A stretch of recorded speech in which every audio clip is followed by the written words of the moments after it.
সিলেটের কৃতি সন্তান, আমাদের প্রাণের স্পন্দন, জাতীয়তাবাদী ছাত্রদলের আইকন। আমি মনে করি যার গর্জনে এই ফ্যাসিবাদ শেখ হাসিনার শাসনকে হুমকির সম্মুখীন করেছে আমাদের সেই ছাত্রনেতা জনাব ইলিয়াস আলী। ওনার ওনাকে গুম করে শেখ হাসিনা ক্ষান্ত হননি। ওনার পরিবারের উপরে অনেক মানবিক অমানবিক নির্যাতন করা হয়েছে, নিষ্পেষণ করা হয়েছে এবং তাকে রাজনৈতিক মাঠ ছাড়া করার জন্য তার পরিবারের সদস্যদের উপরে অনেক অত্যাচার নিপীড়ন হয়েছে। তারপরও কিন্তু তারা থেমে থাকেনি। আমি বিশ্বনাথ বালাগঞ্জে গিয়েছিলাম, আমি সেই ইলিয়াস আলীর জন্মস্থানে। সেখানে গিয়ে দেখেছি তার যে জনপ্রিয়তা, এবং সেই জনপ্রিয়তাকে কখনো ফ্যাসিবাদের কাছে কখনো হার মানে নেই।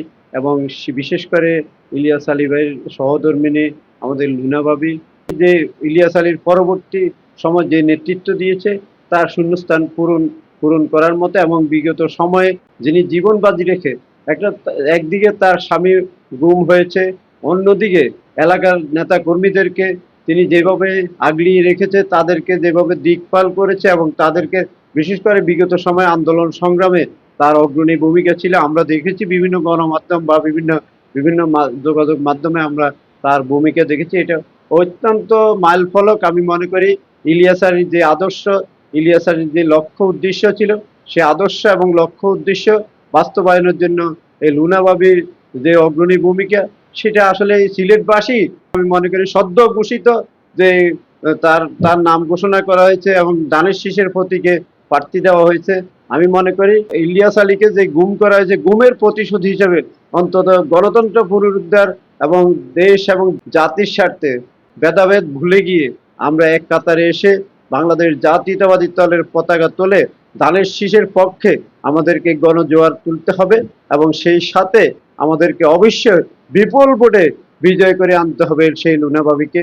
আমি লুনাবাবির জন্য শুভকামনা করছি, এবং বিশেষ করে লুনাবাবির নির্বাচনী এলাকা বালাগঞ্জ এবং বিশ্বনাথের নেতা কর্মীরা কিন্তু অনেক অনেক ত্যাগ স্বীকার করেছে, অনেক অত্যাচার হয়েছে, অনেক নির্যাতিত হয়েছে। এমনকি ইলিয়াস আলীর বাইরের কারণে বা ইলিয়াস আলীকে গুম করে ক্ষান্ত হননি আমাদের সেই ছাত্রনেতা, অনেক ছাত্রনেতা যুব নেতাদেরকে ঘর ছাড়া করেছে, বাড়ি ছাড়া করেছে, এমনকি দেশে বিদেশে তাদের বিরুদ্ধে মিথ্যা মামলা হামলা, তাদেরকে হয়রানি করেছে, পরিবারের সদস্যদেরকে বিভিন্নভাবে হয়রানির শিকার হতে হয়েছে। তারপরও আমাদের নেতা কর্মীরা কিন্তু তা ফ্যাসিবাদের বিরুদ্ধে বা আওয়ামী দুষ্কৃতিকারীদের সাথে কোনো আপোষ করেনি। আমাদের নেতা কর্মীরা থেমে থাকেনি। আজকে আমরা বলতে চাই যে ইলিয়াস আলীর মতো নেতৃত্ব আমাদের বড়ই প্রয়োজন। সেদিন আমি বিশ্বনাথে গিয়েছিলাম, এবং আমাদের ওই এলাকার নেতা কর্মীরা আমাকে যেভাবে উষ্ণ অভিনন্দন জানিয়েছে, এবং আমি বিশেষ করে আমি ইলিয়াস ভাইয়ের নির্বাচনী আসনের সকল নেতা কর্মীদেরকে আমি আন্তরিকভাবে ধন্যবাদ জানাবো, অভিনন্দন জানাবো। আমি আশা করব ইলিয়াস আলীর অন্তত যে গুমের প্রতিশোধটা নিতে হলে আমাদেরকে অবশ্যই লুনা বাবিকে আমাদের বিপুল ভোটে বিজয় ছিনিয়ে আনতে হবে। লুনা বাবির জন্য আবারও শুভকামনা জানিয়ে আমার বক্তব্য শেষ করছি। ধন্যবাদ। আসসালামু আলাইকুম।